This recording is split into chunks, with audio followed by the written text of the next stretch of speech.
Today, let me talk about obedience. What I found out is that obedience really is the key. It is a secret sauce, especially in the life of a Christian. There's no shortcut. You've got to obey God. Let me expound. Let me explain. Let me elaborate. Let me exemplify. Oh, you see, when we are pursuing purpose, what we are doing, we are actually pursuing God's original intent for us. That I got from Miles Monroe. Miles Monroe always talks about purpose as our purpose as being God's original intent for us. Like the reason He created you was to do a certain thing here on the earth. He began with that end in mind and then He created you. You get so no one is here by accident and no one is here who is useless. No, there's a reason why God created you. There's God's original intent. He's the creator of you and He knows why He created you. So when we're pursuing purpose, we are pursuing God's original intent for us. That's why it is so key. It makes sense. It is just right. There's no other way to go about this but to obey the one who created your purpose for you.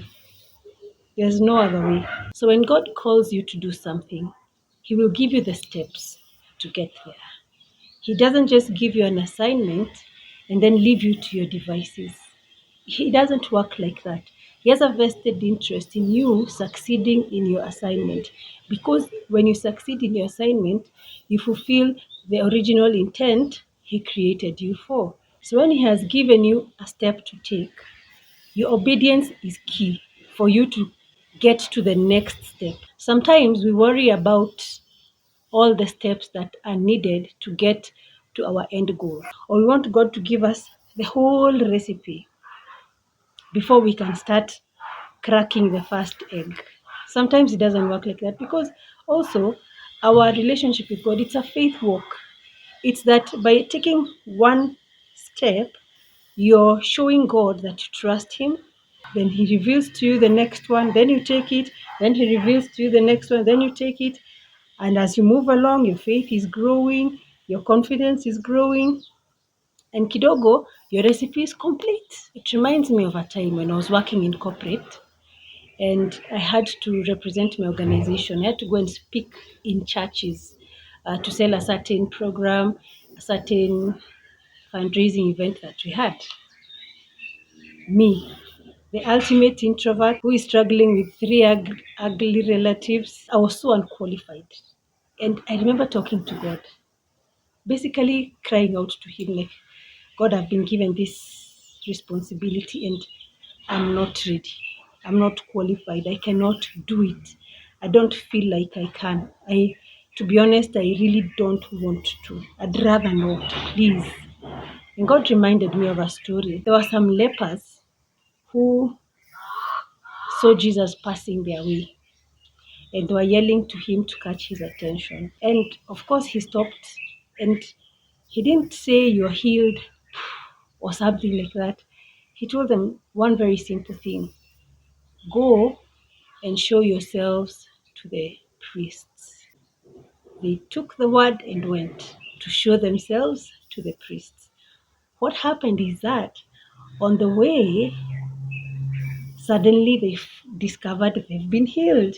If any of them hadn't obeyed that instruction, they wouldn't have received that healing because Jesus knew what would happen when they obeyed. And so, what God was telling me and showing me was that you go. You've been given an assignment, a speaking assignment in front of several churches. Go and do it. I will heal you as you go. And I went there with the strength that the Lord was giving me. Okay. And I went there shaking, unsure. But every time I would be going up a podium like this, I would be assured that God is with me. And that's the thing about obedience. When you obey, God meets you there. The more you obey, the more your confidence grows. The more you find your anxiety reduces. The more God removes the fear and gives you freedom. And the thing is, obeying has to be prompt. We should prioritize to obey what God has told us to do. Because the more you delay, guess what? There are lost opportunities, there are lost chances. There are people you could have met, but now they have moved elsewhere. There's a lot of things you lose. You lose momentum, you lose the energy, you lose the drive, you lose the motivation. There's a lot that you lose. Aim for prompt obedience. The quicker you obey, the more God removes shame and fear and regret. The quicker you obey, the sooner you obey, the more you unleash new levels of confidence, new levels of creativity, new levels of productivity. And you will find that as soon as you obey at this step, you'll find God has given you the equipping for that step. And then that's when He'll give you the instruction and equipping for the next one. To be honest, sometimes if you're given the whole instruction list, then sometimes you'll get overwhelmed. That's why you need to take it one step at a time. It's also for your own benefit. It builds your faith, builds your trust, and you don't get overwhelmed. Let me tell you another story about beginning this journey into YouTube creation. God was just giving me ideas, just downloading, and me, I'm just there scripting. And so there was nothing left to do but to begin shooting. That was it. Come January, come February, bado March. First quarter is over of 2023. Sijashoot hata video gapi, hata moja. In April, I shot my first one and I edited it and I uploaded it. And I was like, yeah. Then I comed again. May, June, July, August, and now September. Part of the reason though was I didn't have data. In my subconscious, I was like, even why am I shooting them? And I have no data to upload all of them. You know, I'm telling you, guy, that was so messed up. But I remember just hearing the voice of God. You shoot them. Shoot them. That is your act of faith. That when you shoot these videos, it's your act of faith. Then you can even come to me. Now this is God speaking. You can even come to me and say, God, here's my faith. I have shot these videos. Now can you do the thing and provide the data I need to upload them? Because this is the mission you have given me. I mean, that is what obedience is all about. It's about you showing your faith by taking that step. You're putting yourself in a position for God to unleash His provision. Because as Miles Monroe says, God provides for the purpose that He has given you. He will make sure He provides for that purpose because He has a vested interest in it coming to pass. Therefore, if you're doing things according to God's purpose for you, if you're responding to a mission He has given you, if you're doing the thing that He has sent you to do, He has no option, He has no choice but to provide for it because He wants it to happen. So me, I'm here waiting for Wi-Fi to drop so that I can shoot. But God is waiting for me to shoot and then He can drop.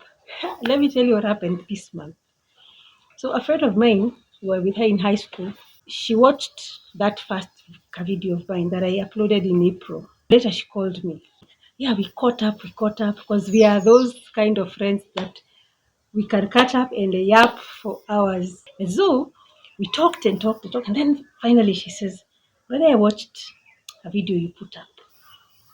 And I was wondering where are the next ones? We invited people on Ajali, lakini uko wapi? Ukapotea." We did talk. And I think she was able to perceive a few things here and there. Because the next day, she texts me and says, "I want to send you some money to buy data." I was like, hey. And you know what happened? That very morning, see, we'd spoken on the phone and caught up on Sunday. On Monday, I shot a video.